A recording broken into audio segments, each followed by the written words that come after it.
they walk you into this room and they're, you think they're going to get the MIB. They're going to, have the flashy thing ready. Yeah. And The flashy. Did you ever flashy thing me? Yeah. Did you ever Did you ever flashy thing me? Yeah. I wonder if I've been flashy thinged. But no. Ben, I have news for you. You probably have been. Yeah. When I was debriefed. Yeah.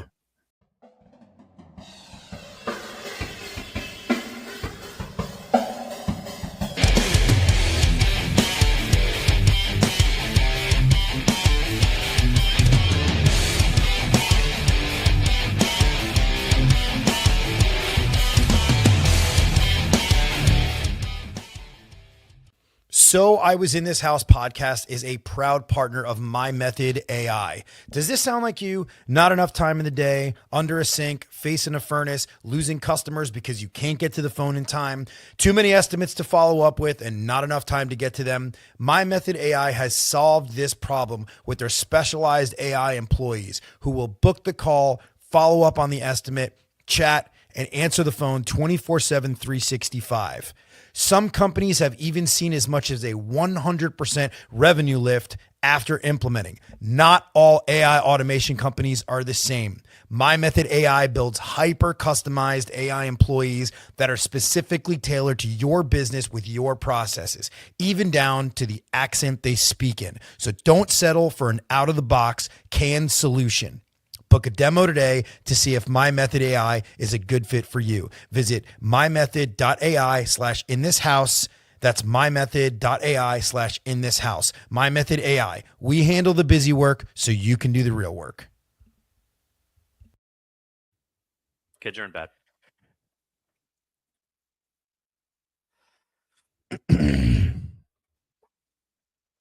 Welcome to So I Was in This House podcast. I am your host. My name is Everett, and I'm joined here by a remarkable individual that I randomly sort of got connected with, and we've been exploring the world. We've been going on trips, and we've been visiting far off lands, the land of Las Vegas, the land of San Diego. Oh yeah. Yes, German. I don't know if you remember Anchorman, right?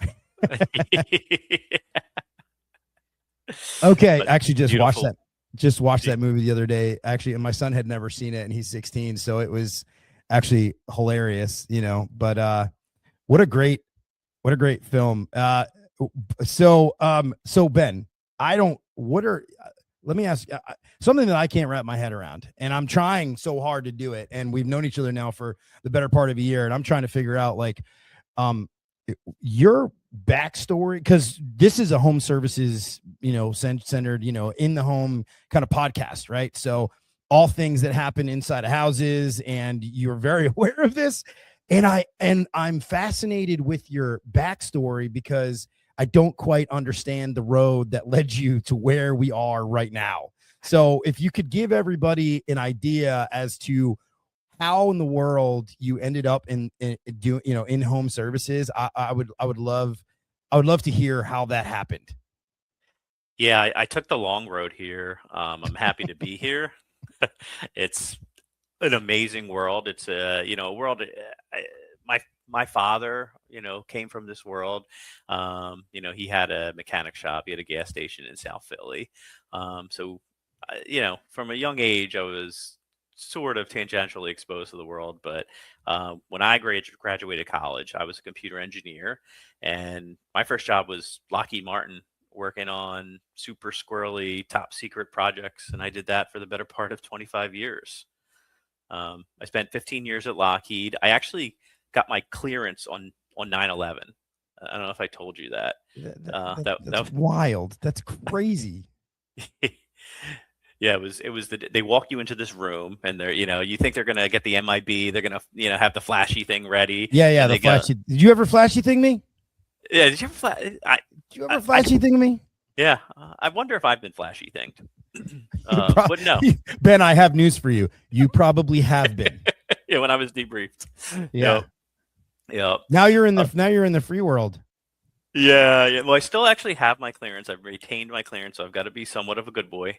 So just in case they need me for reach back and things like that, because I mean the programs you work on, I mean they go on for 30 years. So I mean my kids are always like, now once I left the industry and started working in this with this business, like, all right, can you tell us stuff? And I'm like, no, the document says, death or 30 years after the program ends. So not just the program ends, and then add 30 years.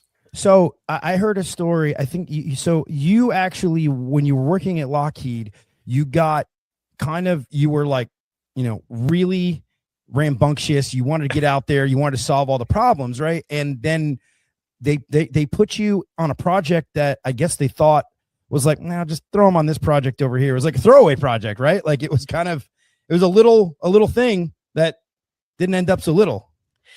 Yeah, that was a game-changing moment in my career. I was 30 years old. I had just got out of Lockheed's leadership program, and everyone out of there thinks they're going to be the CEO of Lockheed after that. And so I went to my mentor and I said, "All right, well, when am I going to run everything?" And he was just like, "Oh my," he didn't know what to do with me. So he threw me on this project. It had been like a $400,000 project, which is very, very small for Lockheed. They couldn't get it off the ground. They didn't know but it was very strategic, and there was a big need for it. And he's like, just go hang here for a year, do good and see what happens. And we did more than that. We turned that project into from 400K to 45 million. It ended up being the second most important program in Congress. We ended up leveraging technology that had never been used before. It was only written in science books, and we birthed that to life. And it was really cool because one in the defense industry, you rarely get to see a new program. It's always like Air Force One, and then we're going to build the next Air Force One, and then we're going to build the next Air Force One. This was literally, what can I say? We have a new way to communicate that the bad guys won't know we're talking, and that was pretty cool. And I not only got the opportunity to build, a program like that, I actually used it as a test run for what was later going to be my business. So I was inside a Lockheed program, and I would say, okay, we're only going to take people that are innovative and thinking differently. And we did all kinds of things that, Lockheed just wasn't doing at the time. We embraced different software technologies and methodologies, and it was a blast. We even like did Silicon Valley. We like leveled the cubes, and we did open office style. People thought we were the first program that went to 2 monitors. This was 2010, so Yeah, people thought we were nuts. that's right. I remember you saying that you were like this, and everybody has 2 monitors now, and Yeah, you yeah. guys, Now it's easy. yeah, yeah, but they Yeah, wouldn't give you budget. They wouldn't give you budget for the monitors. but they didn't understand why it was important. They're like, well, what are you going to do with 2 monitors? You can't do with one. Is that crazy? It's wild. And It's then, but you wild. use the resources at your disposal, and right, you like go into some kind of like back room somewhere and said, hey, you got some old monitors here I can use. I bought a case of beer for the IT team, and I asked them if I could have the monitors they were going to throw out, and I stuck them on. My poor guys had like one colored monitor was black, the other one was like decrepit. But I'm like, you got 2 monitors now. Let's prove that we can be more efficient with 2 monitors, and then we did, and eventually the whole Mhm. program went to 2 monitors. How do this is a really good lesson for other people who are like running their businesses right now, right? And I'm sure you implement a lot of this into MyMethod AI, which is like um you can use out of the box sort of, leverage efficiencies, right? That you may not, and try new things, and you never know. The open office space that you were talking about, where there, I think there were some other things that you guys did that were like sort of innovative in a way that like work hours, right? Or Oh yeah. yeah, like Yeah, and this actually started when rambunctious was the right word for me. Probably can't tell it now that you got the 46-year-old Ben in front of you, but 21-year-old Ben was a nutcase. He just wanted to have a good time. So I made the pitch to management that I thought software developers more efficient working 4 10-hour days, and I said I don't want to come in on a Friday. it's Thirsty Thursday. I want to go out drinking after this job's over. And, I made the case and they bought it. It was the kind of thing where they're like, okay, everything you're saying sounds right, but it just feels so wrong. Everyone works 9 to 5 here. And at one point, one of the high up directors there said, you can do this, but you are never going to be anybody in this industry. And you're just never going to make it. And he retired a few years later. He and I actually remain very good friends. He's a great guy. And I texted him about 5 years ago when I said, Lockheed Martin actually made it the mandatory policy that software developers go to 410s. And I was like, remember that time you told me I wasn't going to make it? I'm like, well, now Lockheed is all about 410s, as they should be. It's a good policy. Yeah. So so I think it talks a lot about the way that you think about things. And what I've learned is that you do think a little bit differently, I think, than most people. And actually, if you want to go in a little bit about what you did after Lockheed, which was your own baby, really, right? Mm-hmm. Yeah. So my first 15 years were at Lockheed, and then I wanted to start my own business. I wanted to. I saw a change in the market where these big primes, the Lockheeds, the Raytheons, the Northrops, they were amazing at building hardware, but they just weren't very good at building software. And there's a lot of reasons for that I can bore you with, but the real answer is their entire infrastructure, accounting system, everything was designed for hardware. And when you launch something in space, you have to get it right. Like, there's no room for error. You cannot screw that up. You don't want to be on the paper that, other than Elon, nobody survives. I'm going to go blow up 3 rockets and everything is going to be fine, right? So just everything put in place from a company to make sure that's successful, that doesn't jive with software. Because if you mess up software, you just throw a patch out 30 minutes from now. It's okay. And so that mindset really slowed them down with software, and I thought that shackled us. So I said to myself, I think we could do better. I think the DoD and the Intel community,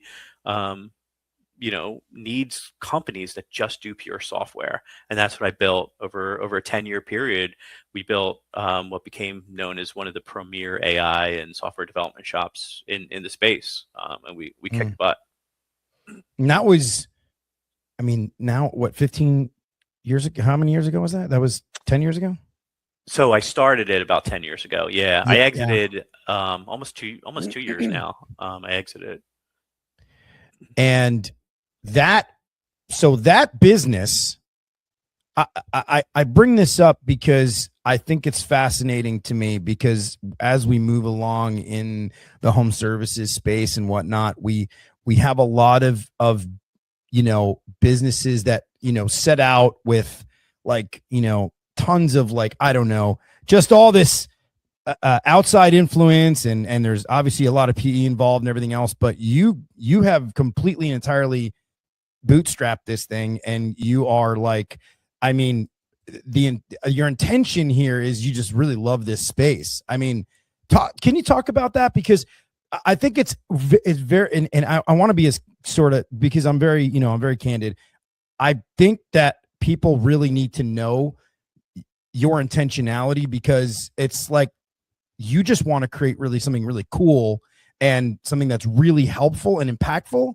And as young as you look, you probably, I hate to say it, and this is you exited a business already, right? But now you're building another one, and the truth is that you probably could ride off into the sunset at this point in time and sit drinking martinis on the beach or whatever it is. I don't know.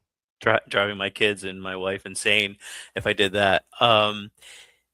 Yeah, I have exited through PE. I've definitely seen what that looks like, both the good and the bad. Yeah, we grew pretty large. We were several hundred, employees, and even back then when I built that business, it really was for fun. Like, my mission statement, I would always say to my folks, was, we're going to build the best goddamn AI and software company in the IC and DoD space. And I really just wanted to build a place I wanted to work at. I was bummed when I learned I'd never work at that place, because when you're the boss, you're always working on the business. You're not in the business. So I was really, really bummed, but that was why I built that business, and it was a blast. And I just like doing fun things. I like building. And when I thought about the next act, I wanted to go back and do software nerdy things. I wanted to do AI nerdy things.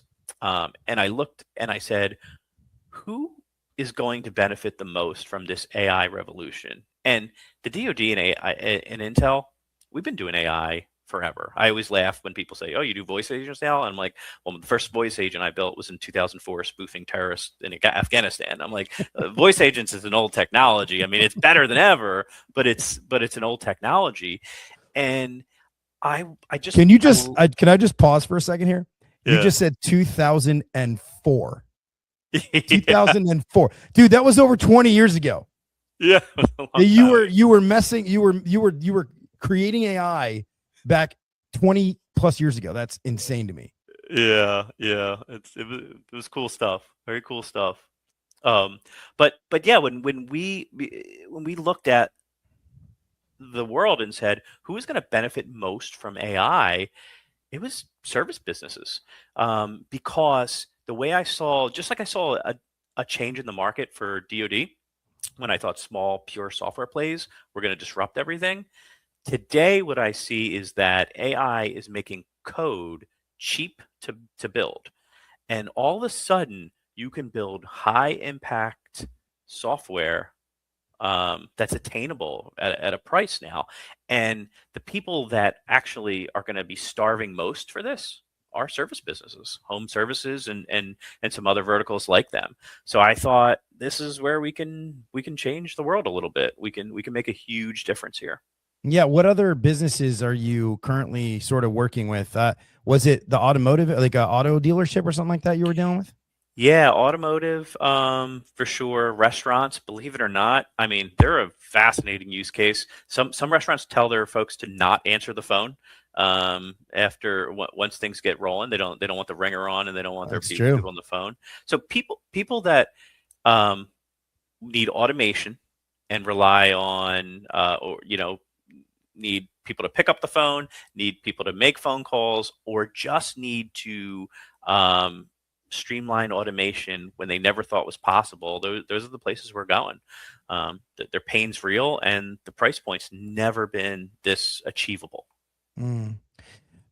And how would you classify your either methodology or your philosophy in what you've built and what you continue to build versus what we've been seeing?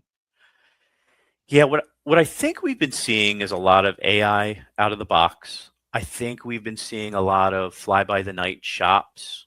I even think we've been seeing people that have been in specific domains like home services or restaurants trying to dabble into AI. And we're none of those. We're technologists first because we think the hard right now is the technology. We think the problem of how you make really good AI is a harder problem than figuring out how to make a call script or automate back end integrations and things like that. And I think we're right. And that led us to this novel. I think it's a novel concept. Hope it's a novel concept. But that led us to the thought that we are not selling software. And I think I told you this story that when we went live with the first voice agent, it answers the phone, it slices, it dices, right? It integrates into your back end, does all that stuff. And we turn it on, and we're playing around with it, and we're with one of the CSRs, the lead CSRs, and he's like, you're this AI it's not doing it right. It's saying, diagnostic fee when it should say handling fee. And he's like, you know how many times my CSR screwed that up? I'm like, oh, okay, hold on, give me a minute. I'm like, all right, try it now. He's like, what do you mean? I'm like, it's going to say handling fee now.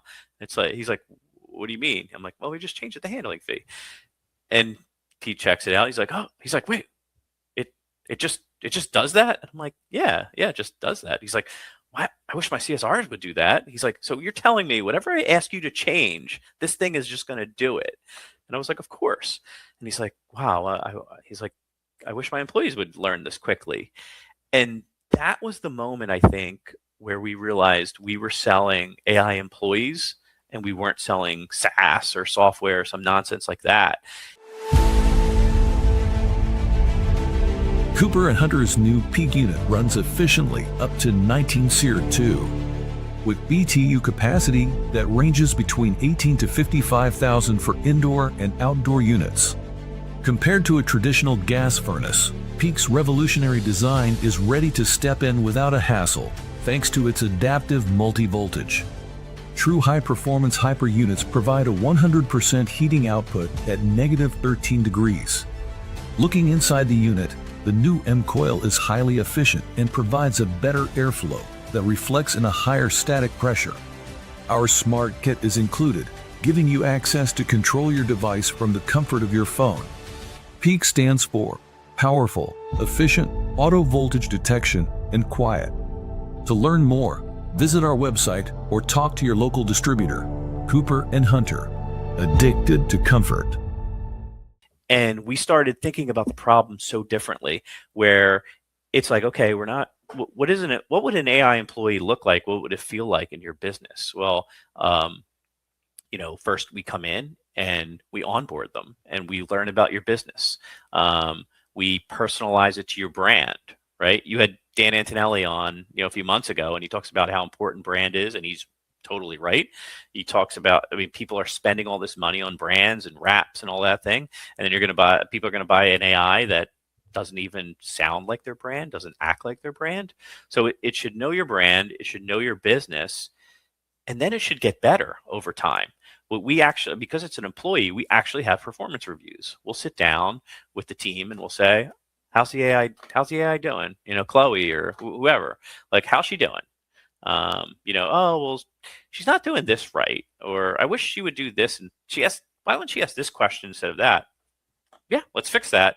And or my business changed. I used to offer specials like this, or I forgot, I hired you in the summer, but I forgot in the winter. We do different sales or different promos when the weather gets very cold, or we have to raise the price here. Yeah, no problem. Your business model changes, of course. So your AI employee should get trained on those things, and it should change with you. And we think that's the difference, is that we're selling employees that are going to adapt with your business and continue to be optimal and train your business, as opposed to, here's an AI, it answers a phone, maybe it integrates to your back end and throws something into Service Titan or whatever. That's not what we're doing. We're trying to say, how do we make your life better? How do we solve a problem so you don't have to worry about that problem again? That's what this employee is going to do. So if I'm hearing you correctly, which I understand, but I want to make it really clear that you are able, if somebody says to you, Ben, I need it to do this, X, Y, and Z, you can build that employee for them. Yeah, we're very comfortable with custom software. That's all we did in the IC and DoD. Every job was a custom job. We know how to do that at scale. And we're applying those techniques, the best of IC and DoD, and we're transforming it here. And the carrot is, you get a customized, tailored employee. Go dream up the best employee you want, what they would do, what characteristics they would have, and they're going to do that, and they're going to do it every damn time. You realize that's completely and entirely like a game-changing thing, right? I mean, and I say it's a tall task. I haven't heard of anybody doing this. Yeah, we think it makes us different right now. I mean, eventually, a successful breed, if we're successful, and I think we've been so far, copycats and things like that. But yeah, we haven't heard anyone thinking like that, and we think it's part of our roots out of the DoD. We think because we're so comfortable with integrations. I mean, that's all you did. You integrated. You have a piece of software. Well, there's 10 satellites up in space, and guess what? Raytheon built one. Northrop built another, Lockheed built another, and I promise you, they were not even remotely the same. So if you want to go, you had to figure out how to deal with bespoke systems, and that's all businesses. If every business was the same, how would they all stay in business, right? Then they would just be the same business, right? And then there would be no market. The whole point is that your business is different than someone else's business, and that's good, and your AI employees should reflect that. So speaking of comfortability, right? I think the sentiment amongst people very rapidly is adapting to the fact that, hey, like AI is here, it's getting implemented in businesses no matter what we do, and how can we leverage it best? I think everybody's sort of at that point. It's happened very, very rapidly. I mean, Yeah. really rapidly. Whew. Yeah. I mean, even if I go back 1 year, it's crazy. But if there was somebody that, let's say they were hesitant in whatever sort of way, like what would you tell that person? Yeah. Like, And let me sort of help this out a little bit. Can you think of a scenario that you've actually, maybe you had somebody that was maybe resistant, or maybe they were like, let me try this out and see if it works, and then the result was, positive, and you could, you know, you could sort of give a real life example of something that happened where it changed their business or it changed their life in some sort of way? yeah. So I'll say everyone we do business with is hesitant at first. There is a little trepidation in every single customer. So nobody's alone here. So that's the first thing. What I would say in terms of transformation, you're right on when you think about what we were all thinking about AI a year ago, and I think it's because of ChatGPT, Claude, whatever LLM you're using. I think people have seen how good it can be, and we see that. And so you go from I used it like Google for a month, but then you're like, oh, then I had this really hard problem, and oh crap, it built me a spreadsheet. That was pretty cool. And then you just trust it more and more, and then before you know it, maybe you'll be like me, where I use the damn thing like 5 hours a day. Um, we see that with our customers. So we'll have a customer that there's a particular customer I'll never forget when we turned on. For this customer we just did weekends, nights, overflow, nights and weekends. That's pretty standard for a lot of people that just want to check it out. They flip it on. This is someone who was picking up the calls on the weekends, and he calls us on Monday, and we go, "How did it go?" I mean, we're of course listening to logs, so we know it went pretty good. But I wanted to know what he thought. How'd it go? Oh my God.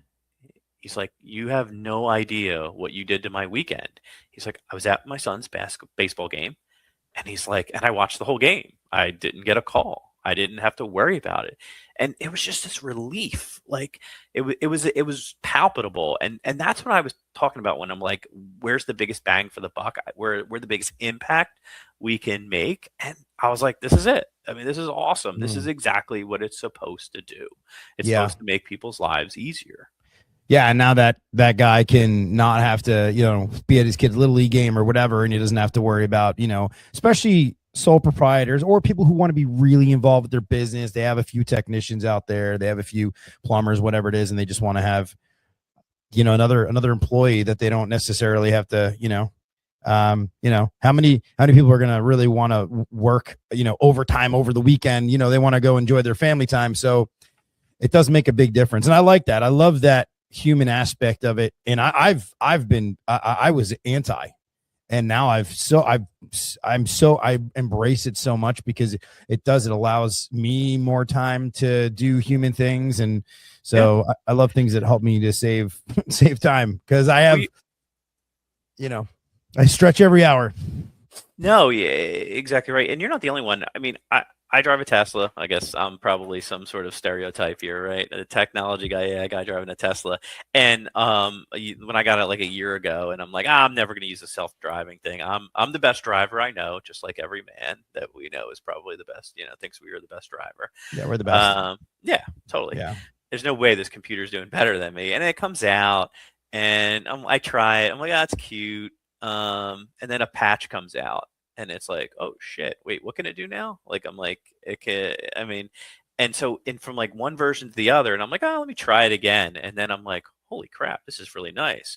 Like, I can, if I don't know where I'm going, I don't have to worry about looking at the map. Did I miss the right hand turn? And then that was the next use case. And then it was like, oh, I'm going to take this phone call, and let me just turn it on, so I can be a little safer.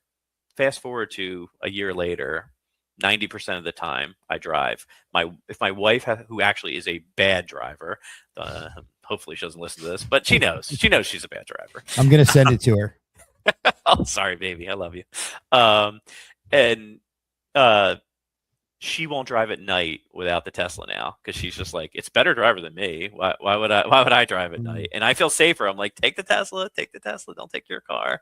I mean, it's just so quick that we are to adapt these things. And so that shift actually, so I learned recently, you guys have had a shift in how you view the AI employee, and how like one of the biggest, the really coolest things about it is, and we were at the PHCC conference, and we've got Chloe, who is the voice agent, and she is fantastic. I mean, she's literally like having an employee, and I can't, she gets everything, but like so I guess, why don't you explain it? Because instead of sort of like, hyper going, hey, I want this so human, which it is, being like sort of embracing it and saying, hey, right? I mean, why don't you go in a little bit about that? Maybe you can vocalize a little better than I can.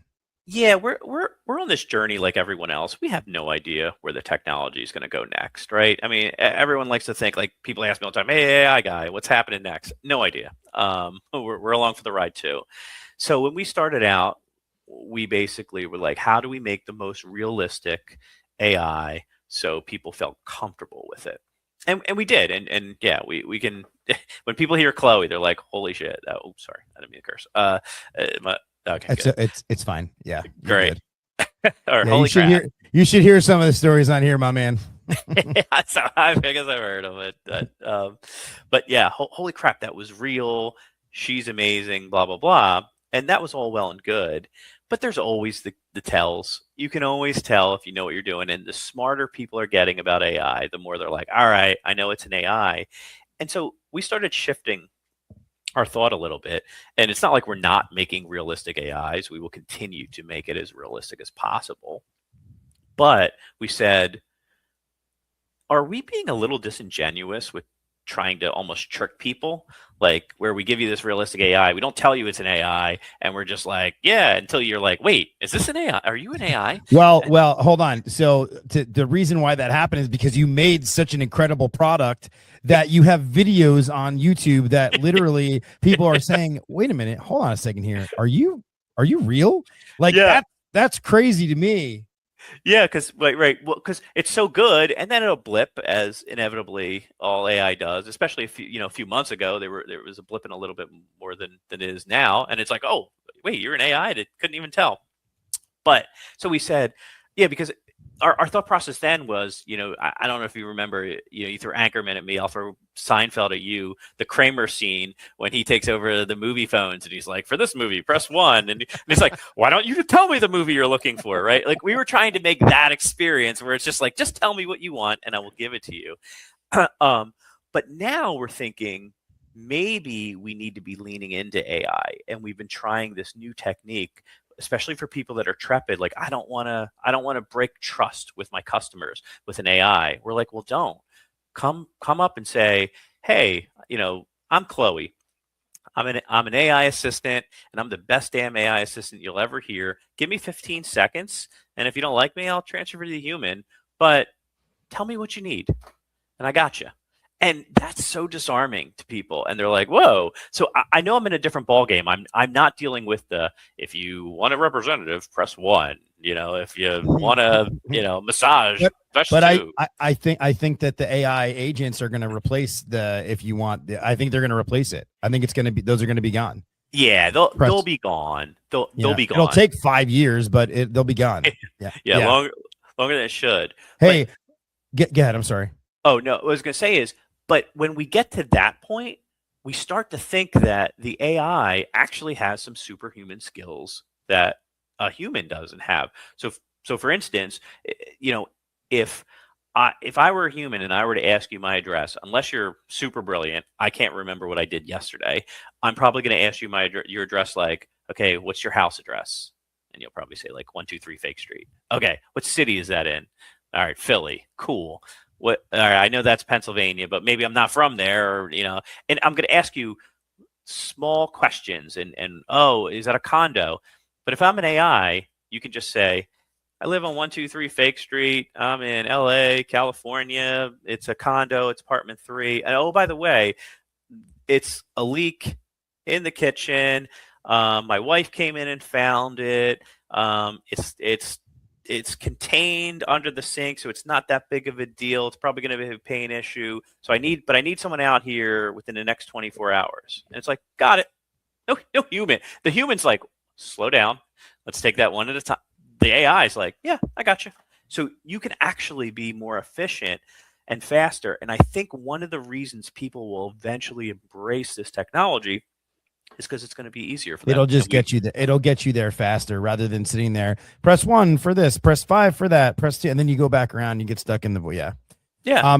I mean, there's always going to be drawbacks. I know that, and I'm not 100%. Not from my method, but I've had experiences where, like, I've worked in companies that, like, they like this one AI, like, they got looped around it. They couldn't get out of it. It was like Groundhog Day. It was Groundhog Day. Yeah. That's yeah. If you don't, and that comes back to, are you dealing with technologists or not? The technology is harder than the problem. And do you know how to get yourself out of those problems? I actually think it was more of a setup thing where it should have just gone to a human at that point in time. And the system just glitched actually. And there was this one other time where it just started speaking in Spanish, and we didn't. That's Nobody knew why. Nobody was speaking Spanish. It was the weirdest thing I've ever seen. We had it. So a lot of the libraries, Mandarin's a popular one too. It'll start garbling, and I don't know if you heard it, garbling Mandarin, because a lot of the libraries OpenAI is using are from China, and so it starts spewing code, and the code's in Chinese or Mandarin. And can we have a little fun here? I'm going to put you on the spot. Can I put you on the spot? Sure. Okay. I know it's not about classified information that you can't talk about. Okay. No, you promised me no UFO questions. Hey, this is Chloe on the MyMethod Home Services demo line. Who am I speaking with? Oh, hey, Chloe. This is Everett from So I Was in This House podcast. And I'm here. I'm on a podcast with Ben Avicolli right now. And I was hoping you could help me out. Everett from So I Was in This House. Okay, I feel like I should be charging for this cameo. What's up? How can I help you? Well, I mean, we really need a lot of help here. I mean, I don't know what to tell you. Just lots of help, Chloe. Honestly, relatable. Same, Everett. All right, let's make this useful and not a therapy session. I'm set up to role play so you can hear what it's like if I was your AI voice employee. What's the main thing people would call your business about? They want somebody to follow up on their estimates. The ghosted estimate problem. Brutal. All right, let's play that. Switching hats real quick. Now I'm calling as your customer. Hey, yeah, this is Mike. You guys were out at my place last week for an estimate, and I haven't heard anything back yet. Yeah, but now, like, what if Mike wants to move forward and he has questions for the sales rep that was out there? Great catch. That's exactly where people drop the ball. Let me run it clean. Hey, Mike, totally fair. I can help with that. I've got your estimate pulled up here. Before I loop the sales rep back in, what questions came up for you so I make sure we handle everything in one shot? Actually, you know what, Chloe? Why don't you just go ahead and schedule the job for me? I think I'm ready to go here. How can I pay for that? Love that energy, Mike. Let's do it. I can get you scheduled right now. First quick thing, I'll lock the job on the calendar and then send you a secure payment link. Hey, Chloe. We usually take a deposit to reserve the slot. Hey, Chloe. What day works best for you? Hey, Chloe. I you know what? I've decided I don't want to move forward right now. But could you tell me a joke instead? Oh, wow. The emotional whiplash. Okay, fine. You earned a joke. Why do home service estimates never text back? Because they're afraid of commitment. All right, your turn. Laugh or roast me. I'm going to roast you, Chloe. I appreciate it. Hey, thanks for this cameo on my podcast. Really appreciate it. Worth it. Absolutely worth it. Everett, this was fun as hell. If Ben's sitting there smirking right now, tell him I behaved. Mostly. Real quick before we wrap, based on what you just heard, how valuable would it be to have that kind of follow-up happening automatically? instead of estimates just drifting off into the void. I think it would be very helpful, Chloe. I appreciate it. Hey, do me a favor. Why don't you go to the beach this weekend and get a suntan, all right? First of all, bold of you to assume I don't already have a flawless sun-kissed GPU glow. Second, I'll take that as a yes. All right, Everett, I'm going to let you get back to the podcast chaos. Thanks for playing along. Tell Ben I said hi and that I'm available 24/7, no sunscreen required. If you guys want to actually spin this up later, you know where to find me. I'm going to hang up before you tell me to touch grass. Oh my, dude, it's wild. I mean, it's really cool. It really gives you like the sort of human effect. And for me, the value of this for somebody who's like, especially small business owners, I'm telling you, I have worked, that I've done a lot of consulting work. I've done a lot of training work. I've done a lot of stuff. I've worked in a lot of different businesses. And I can tell you that the amount of frustration that you can have just by making sure that your calls are booked, that you have consistency, your people are picking up the phones and all this kind of stuff, and then giving you the time to do other things. Like for me, it's not about eliminating employees. For me, it's about taking employees and then putting them in like higher paying positions where they can actually do more revenue generation. They can do other things that are going to really help the business. So I think it's pretty cool.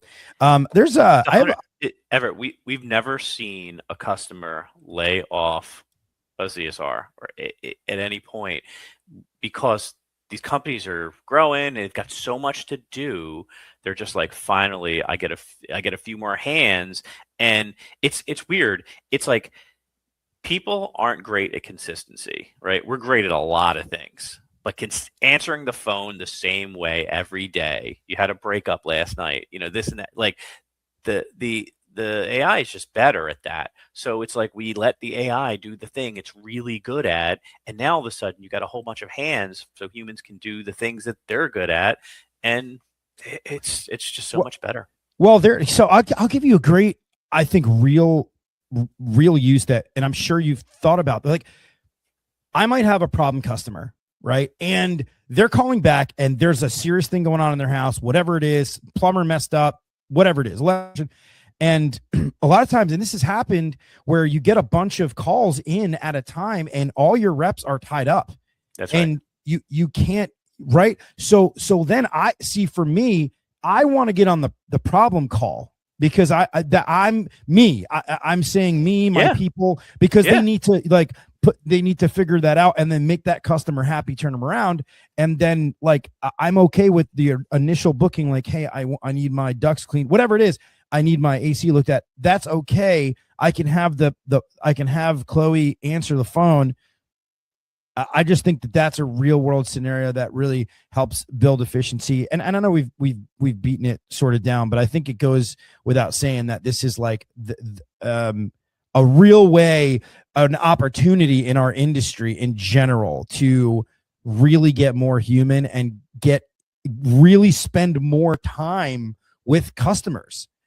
Because I'll tell you, and this is I'm a little ranty, but I'm just saying, like, I believe in a full service and sales process in the industry. I believe in a full process. And when I say this, I mean that I believe that there should be, from the time, if a technician gets out there, does the diagnosis, and like, I don't know what happens from there, but then there's maybe an opportunity where there's a replacement system or whatever it is. Each one of those things is an individual task. And I have yet to see, aside from going on Amazon and clicking right rather than going to the store, I have yet to see large purchases like this that require measurements, that require there's a technical acumen to understand. I've yet to see this.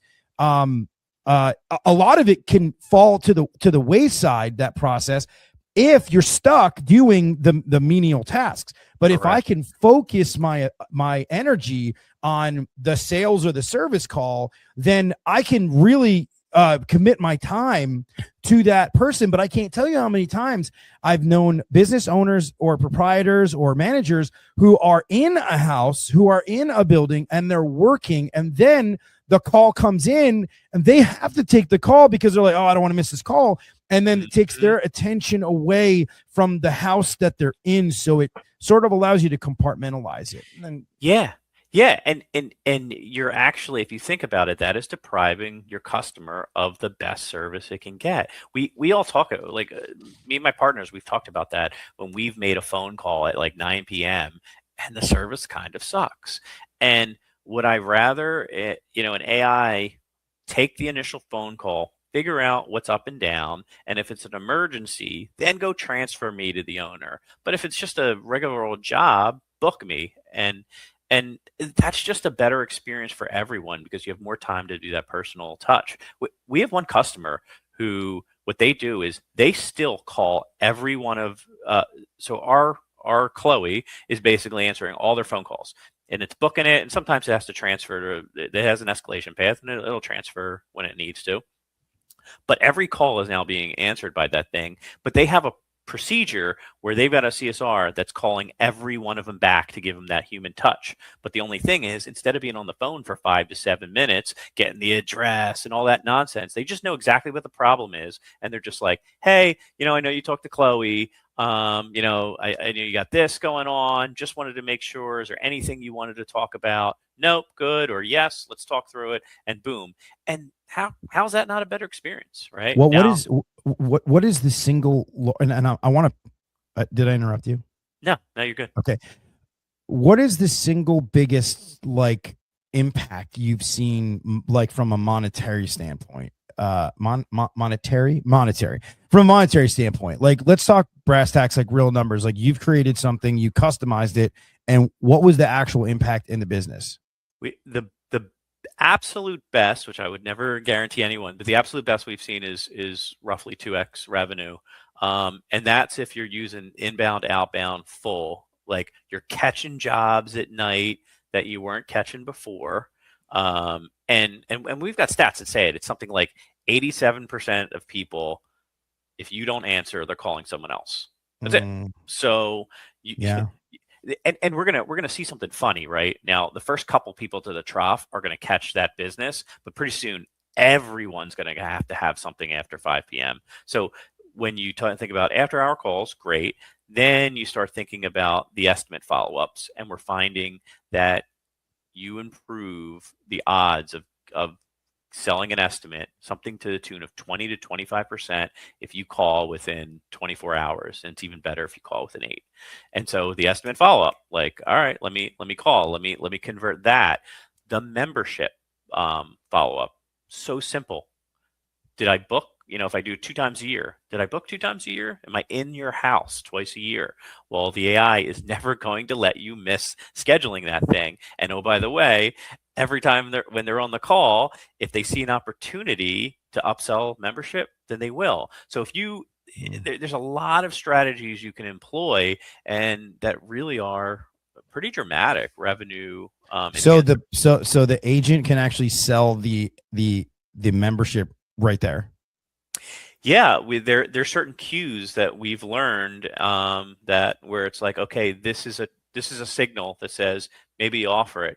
Because some people, some companies will, they'll waive the handling fee, right? If you're a member, and if someone's like really upset, or you can look at the database and say, we've come out 3 times. If you had actually just been a member, you would have saved yourself X amount of dollars. Like, it's so easy for an AI to know, oh, you came out 3 times. I can do the math on the fly and just drop it in there because you've got. Well, you say that, but it doesn't sound so easy. Are there other tasks that are what? So are there other employees that you're building? Like, what other tasks can I give an employee? Yeah, we've got a standard set for inbound, outbound, but then we also do, built for you. We love that one. We've had some real gnarly requests on that one. Like what? Chief of staff, virtual assistants. That's a common request. We've had project manager. We have someone we're talking with right now that's just like, I want to call my folks and find out how certain things are going. I just want an AI employee that's just going to know the tasks, call them, get the status on the task, and then just send me the report. Just text it to me. Yeah, no problem. We can do something like that. Whoa. Hold on. Wait.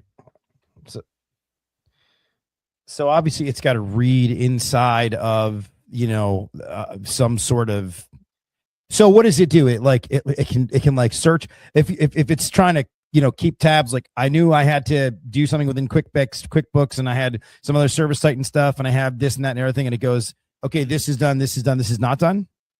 Yeah. If you, I mean, we can connect it just to, I mean, as long as the system's got APIs, we'll connect into it and talk to it. And then, yeah, if it's a task system, we'll pull the tasks out. We'll know what's going on there. And then it's like, okay, I know this person's got it. I've got their phone number. Let me call them. Or maybe you have a set established meeting when they call, and yeah, we can. So if somebody's so obviously, like, what about larger platform softwares like, Salesforce, HubSpot, all that stuff? Do you integrate into that stuff? Yeah, absolutely. Yeah, we've been helping a software company recently that's really gnarly, where software companies get it, where they've got a product manager that's like saying, oh, you should build this, you should build that. But the hardest problem is the team can never get the person on the phone. So they have all these questions and they send them emails and doesn't. So they just said, okay, can we just have a voice agent call you, and we're just going to ask you a bunch of questions, or you call it, and that's another. It can work either way. And it's just like, okay, what questions you got for me? And it's like, these are the questions the dev team has. He answers them, gives a context, and writes a report, sends it out, or they can listen to the recording. So these things are only limited by your imagination. It's like, that's why I say we sell employees, because we cut, I mean, most in home services, most people want to talk to CSR. They want to talk to the outbound estimate follow-up, and easy peasy. That's like 95% of, 90% of our clients. But there are definitely some people that have pretty wide ambitions and imaginations, and they're like, well, I want something that can do this. Can you, that would just make my life so much easier. Sure. Yeah. Let's build it for you. So I was in this Department of Defense and go.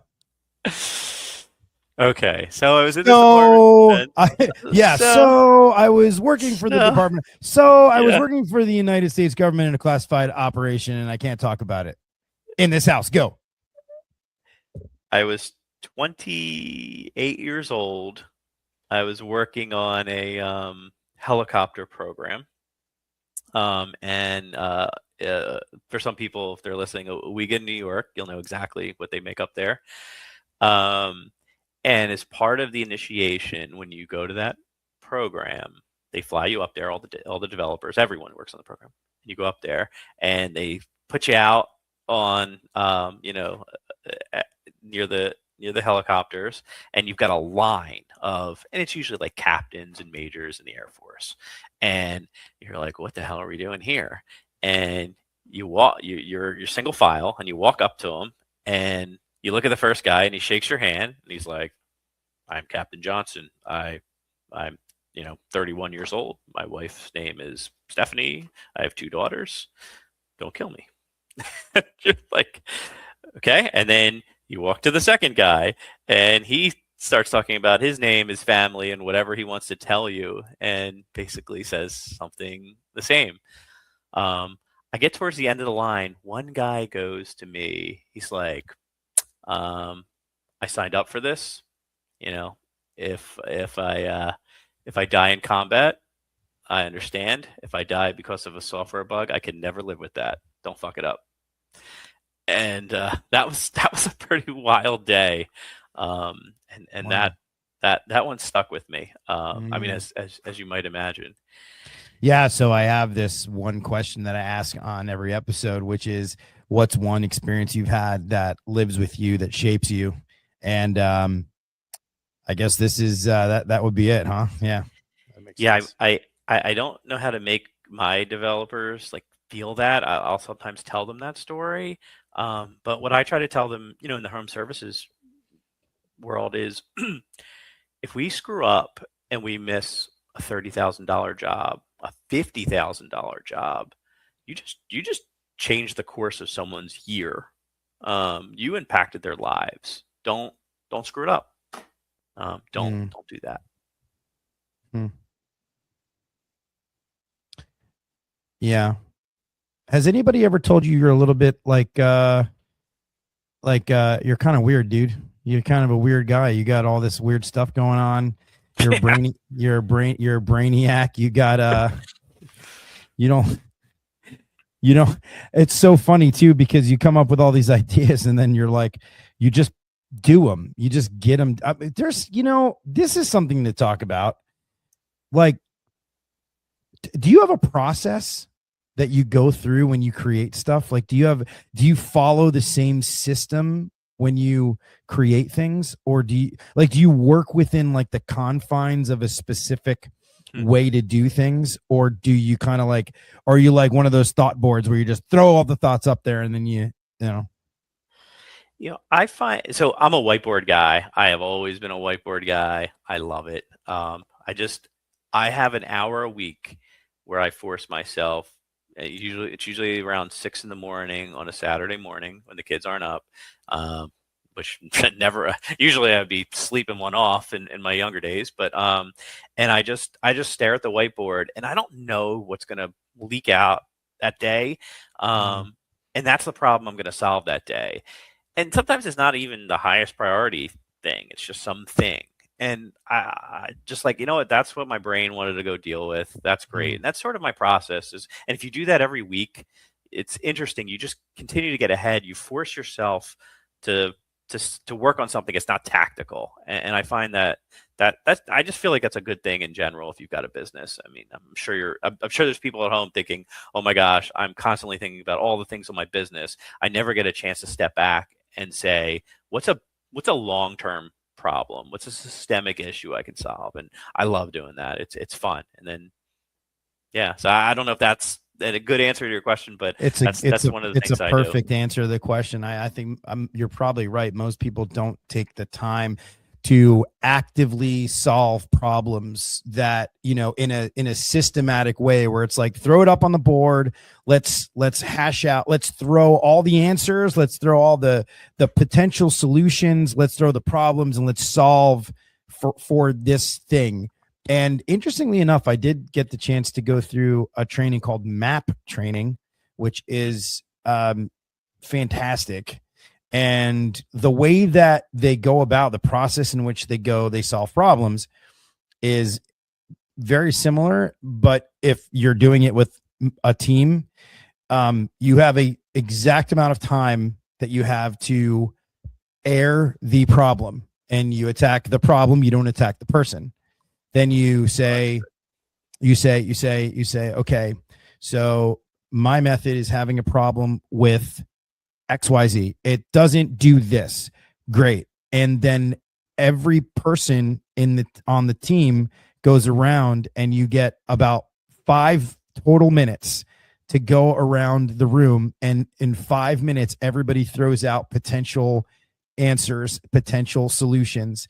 And then from there, the person that is sort of responsible for the solution, let's say, they will start like going around and saying, okay, let's work through this one. This was a good answer. This was a good answer. This one will get shelved. And so you narrow it down, and then you take 1 minute at the end or 2 minutes at the end, and then you put together exact execution points from this round robin. That's great. It is a very, if that's just it, you have to stick to you have to be disciplined enough to continue to do these things. And so you have to follow the process. And I think that in a lot of ways, I think that the consistency piece is the biggest one with most home services businesses in general, is that not just for this, but I would say that there's a lot of people who own businesses that listen to this podcast, let's say, who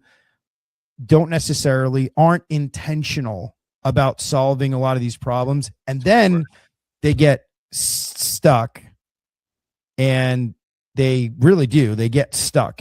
And so I think what you do, I think what you're doing is actually helping these people become unstuck in one, potentially more facets in their business. So I hope so. I love that word, intentional, because that's the only way you break out of it.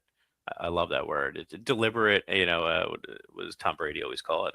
Deliberate practice, or just you have to you have to attack it with a goal of getting out of the situation you don't want to be in. I love that word. Speaking of being in a situation that you don't necessarily want to be in, you're some kind of mobster or something like that. You wrote in a you had mentioned earlier that you worked your dad owned a gas station. You had a mechanic shop, right? Probably a really super hardworking dude, but you grew up in kind of a rough neighborhood, right? You kind of grew up, well, it was a family neighborhood. Yeah, we actually had 2 killings in my neighborhood. That was a real dubious honor. When I got to college and realized that wasn't normal, that was interesting. Yeah, I grew up in South Philly, and it was you know what it was? My neighborhood was like the Bronx Tale. You ever see the Bronx Tale? Calodra. That's I literally, like, it was the 60s, but if you just transfer that to the 80s, and my dad had this mechanic shop, and he was very much like De Niro in that movie. He was, very respectful, but he was like, stay the hell away from that. And he had what we would always refer to as the Cheers of gas stations. It'd be like, so it was a full serve gas station. So it wasn't like self-serve, and when it was really weird, even in the 80s, it was weird that it was full serve. So he would always have these people from the neighborhood that would work there. I don't know how he got them to work there. They'd pump your gas, but there would always be 10 of them, and it would always be the same 10 dudes. And there used to be this priest that would come around and be like, it's the only station where you go to, there's like 10 people supposedly working, and you go and you end up pumping your own damn gas because they're playing like a dice game, or like, they're watching some game and they bet on, and they're not giving you the time of day. So yeah, it was a wild place. It was like, Jeep, Casino Tony, and Rotten Ralph. Everybody had a nickname, right? And Rotten Ralph was the worst. So Rotten Ralph literally spent my entire life. I had to start working at the gas station at 7 years old. That's what my dad said. So I did. I started pumping gas, and Rotten Ralph tortured me pretty much my whole adolescence. And one wonderful day, so one of my dad's customers was John Stanfa, who I don't know if you follow the Philly mobster Netflix special, but he's been repopularized. He was the mob boss at the time in the early 90s. And yeah, my dad wasn't involved in any of that, but John, his house was across the street from my dad's gas station. So he would come in and he would drop his car off. And Rotten Ralph knew I always wanted to start a car. And because I was like, at this point, I'm like, I don't know, 10 years old or something. I still had never started a car. And he always knew. He always screwed me. He's like, hey, Banji, as we call me. He was, Banji, you want to start a car? And I'm like, yeah. He's like, we don't have any. I'm like, what do you mean, Ralph? I'm like, there's cars everywhere. Like, nah, not today. So one day he comes to me. He's like, hey, Banji, you want to start a car? And today I'm like, you're not gonna let me start a car. He's like, I swear, I'm gonna let you start a car today. And I'm like, all right, are you sure? He's like, definitely. So he brings me into the bay, and there's like this really nice Cadillac like in the car. I don't know that it's John Stampa's car, and I don't know that no one wants to start this damn thing, because if you watch the Netflix special, they're in literally the middle of a mob war with Joey Merlino and Stampa, and they're all like, playing rock scissors paper on who's going to start this damn car. And Rotten Ralph's got the perfect solution: this dumbass 10-year-old kid who wants to start this car. So he's like, okay. He's like, Banji, this gives me the keys. I think Christmas has come, right? So I get in the car. I'm feeling so cool. And all of a sudden I hear my dad go, get him out of the car. Get him out of the car. Get him out of the damn car. He's running. I'm like, hey, Dad, I'm going to start my first car. He's like, get him out of the damn car. The window was open. He literally reaches through the window, pulls me out of the car through the window. And I'm all like, man, Dad, I'm just trying to start a car. I felt like Calodro when like De Niro's like pulling him away in that scene, like, when he's like throwing the dice. And so, yeah, the first car I sort of started was a mob boss's car. There's that scene in the Bronx Tale where they talk about the unlocking of the car door, where if you let the girl in the car, and then you go around to the other side of the car, if she doesn't lean over to unlock your door, you can't be with her. The door test. The door test. It's funny too, because, and I don't know if I joke about this. So like, my wife's actually Italian, and like we've been together for like 20 years. Congratulations, and I'm sorry. Yeah, we've been together for like 20 years. Anyway, I think she failed the door test. I actually think she completely failed it. Yeah, I'm pretty sure. Whoa. Yeah, and she was the winner. So there's that. Did you say something to her? Did you ask her why she didn't? At the time, I probably did actually. So what's so let me ask you. So what's next on the horizon for My Method, for Ben Avicolli? Like, what do you see?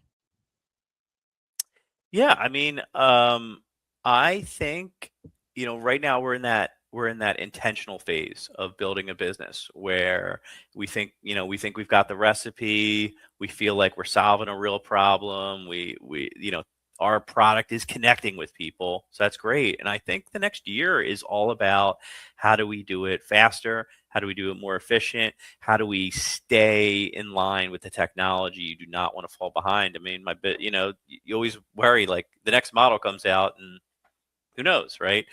We want to make sure that we're continuing to deliver the best product. So it's really, I think the next year is laser focused on execution and just, kicking butt for the customers and making sure they have a really good product.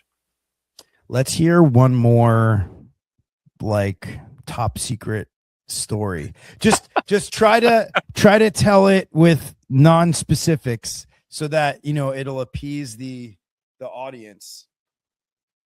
All right. So okay. I got one. I don't know how secretive this is, but this is how much we screw with each other. When in the classified realm, because there's different levels of securities. So like you can have a top secret clearance, but that is actually not the top clearance. That's like mid tier. Top is mid. They want you to feel good about yourself. I don't know what it is. It's a participation trophy. I'm not sure. So not top secret. Yeah. It's not super duper top secret, right? There's these things called SAPs, special access programs, and they are sometimes higher, but it's a mess. So when my team knew the big program I had, my team knew that there were other things going on in that program. There was a reason it was the number 2 priority in Congress. It was super duper top secret, whatever you want to call it, right? Can't use the actual name. And so they all kind of knew. And side tangent, I actually had to invent a system. Like I couldn't tell them what they were really doing. To this day, they do not know what system they built. I feel bad. Like there were a couple of people that got briefed in, but it was only me and like 2 or 3 other folks, and we had a team of 50. And we couldn't tell them what we were really building. And so we basically had to say, yeah, these are the requirements. And we had to figure out how, this will work. And, we'll do some things when it gets to the other system in the other room and secret squirrely. So they knew something was going on, but they never really knew. So the joke was always, it's aliens, right? It's aliens. So my operator, she was in New Mexico. So that's actually where the one of the places our test facility was actually in New Mexico. So it's in a state. It's in a state called New Mexico. Yeah. That's I wonder. Oh, that's where the testing was. Oh, got it. Testing was. Yeah. So we Roz, are you well? I was just asking. Yeah, good. Okay, you sure? No, you didn't catch that. I was trying to be tongue in cheek. I said, "Roz, are you well?" Oh, Roz. Yeah, Roz, are you well? You're very clever. See, I'm not that bright. I'm so clever. They call me Cleverett. That's it. I'm gonna start calling you that from now on. Yeah. Anyway. Okay. So your test facility was in somewhere inside of the state of New Mexico. Somewhere in the state of New Mexico. And so we had a prank plan on one of my younger guys who was like eager, and he was very gullible, and he was the guy that we kind of screwed with him a lot. I didn't. I was the lead. I couldn't do those things anymore, but everyone else did. So we set up a scenario where the operator was going to call him with a pretty high priority test problem, and she was going to accidentally leak something. And, and so she calls him. She's like, hey, blah, blah, blah.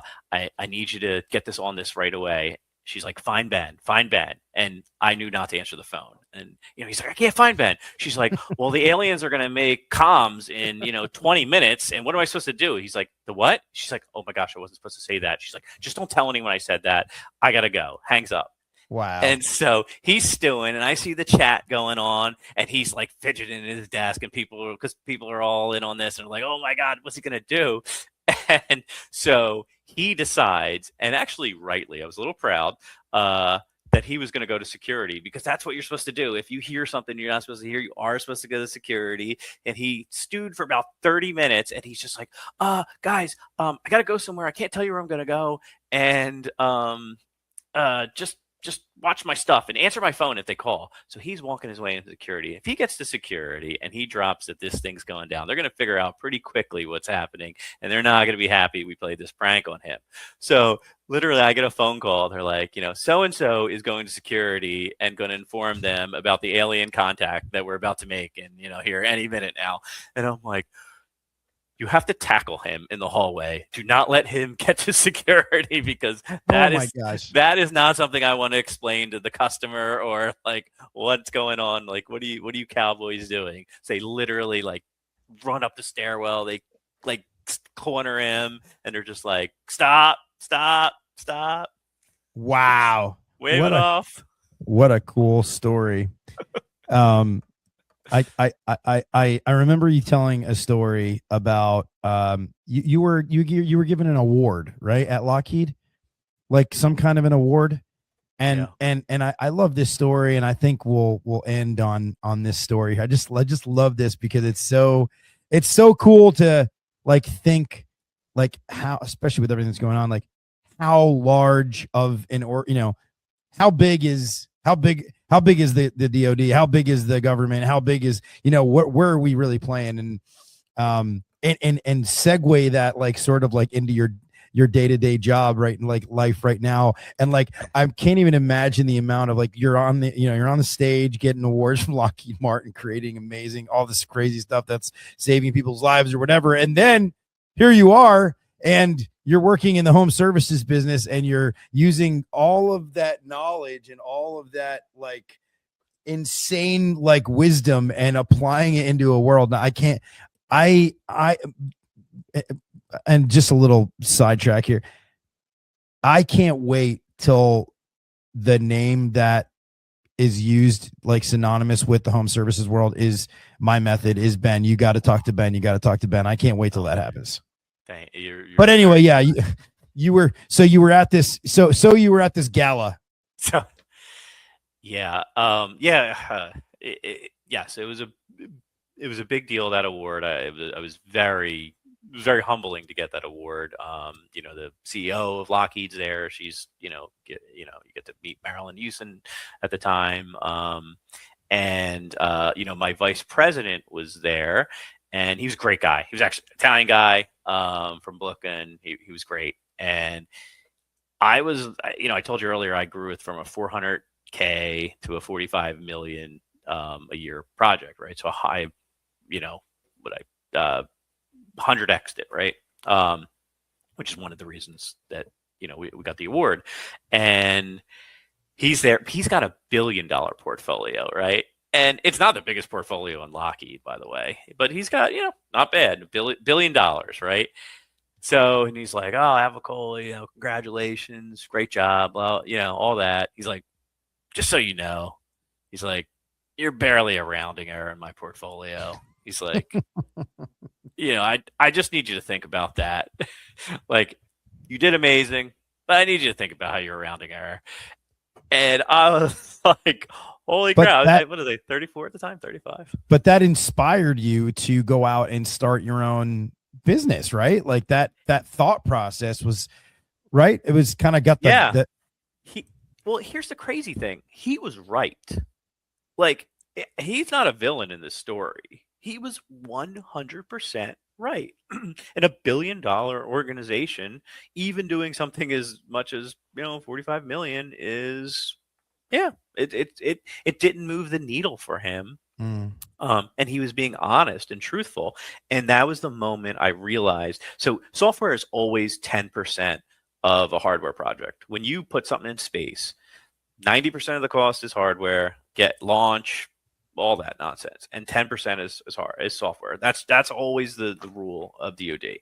And he's basically telling me that the best you can do is 10%, and you gotta think hardware if you want to be in my portfolio. And what I was like, well, no, I think you guys are in the wrong business. It's actually Lockheed that's not good at software, and we need pure plays, and we need to be separate. Because if I did 45 billion a year on my own, I'd be throwing myself a party and taking the whole team on boats, and we're gonna go do that whole thing. But here it's just kind of like boring. So you're not wrong, but the model's broken, and I think the government needs pure play, and I think the big primes need to get out of software. See, it's disruptors like that. It's forward thinking like that. And that's sort of the pattern of like your entire career and what you're building here. Even it's like you can't be the average, you're just not building the average software. You're just, there's nothing average, there's nothing mediocre about it. It's just like, let me ask you this: when you started the business, your own business, did you think that like you would grow it to 100 employees? No, well, I never thought about what it would be. I don't know. I was too busy thinking when we were like 10, I needed to get to 20, and we were 20, I needed to get to 50. And yeah, like I would look up when we get there, then I'd move the bar. I, I I was more concerned about, I wanted to do cool stuff. We weren't growing to get bigger. We were growing because in order to make more impact and do cooler programs, we just had to be bigger for that. And it was, so growing was just a means to an end. Like when I brought my employees on, I was like, we're here to make the best goddamn software and AI in the DoD. But in order to do that, we got to go win, we got to go win a $30 million program, a $50 million program. But guess what? You don't start out doing that. You got to win $1 million, then you got to win a $5 million, then you got to win a $10 million. So growth was actually a byproduct. It was a means to an end. We wanted to do kick-ass things that change things, and that's what we had to grow to do that. Let me ask you this, and actually this will be something to really like. Well, this is a great conversation. So, what's the biggest thing that you took with you from working? Obviously in DoD, Lockheed, whatever, top secret stuff. What's the biggest thing that you took with you that you think has been the biggest help or into this space now that you're in? And maybe it's two answers. Maybe it's two answers. Maybe the one is what you're developing and the other is how you're growing your own company, right?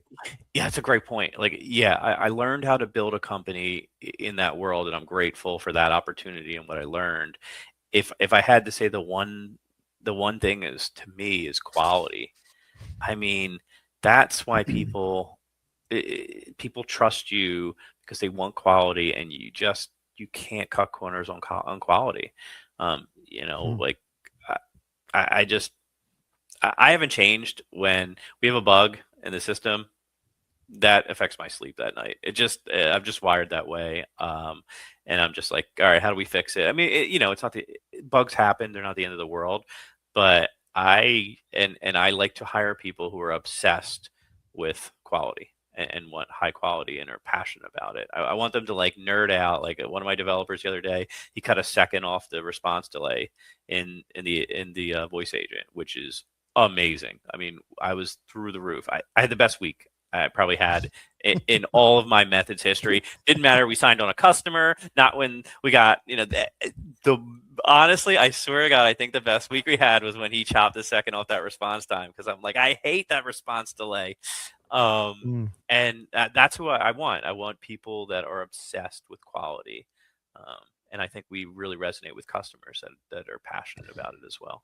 It's such a good answer. And it's like, but like, when you hear the word, so in our business, you hear the word quality and you kind of, it's like cliche and you roll your eyes and you go, oh gosh, yeah, I have high quality installs and I've got high quality service technicians and we do high quality work.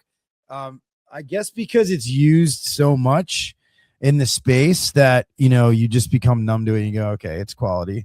But in your context, it's very different, right? Yeah. So anything else for the greater good? People can reach you at MyMethod.ai and Yeah, what else? MyMethod.ai. You can, just, you can Google me, Ben Avicolli, the only one in the world, I think, with a Jewish first name and an Italian last name. But yeah, MyMethod.ai is a great way to find us, LinkedIn, Facebook, whatever, any of the socials. And we'd love to hear from you. If you've got pain points, we want to help you. Awesome. Great conversation. Really enjoyed it. Right on. Good to go. Thanks, Ever. This was a blast. Thank you. This is good. See ya.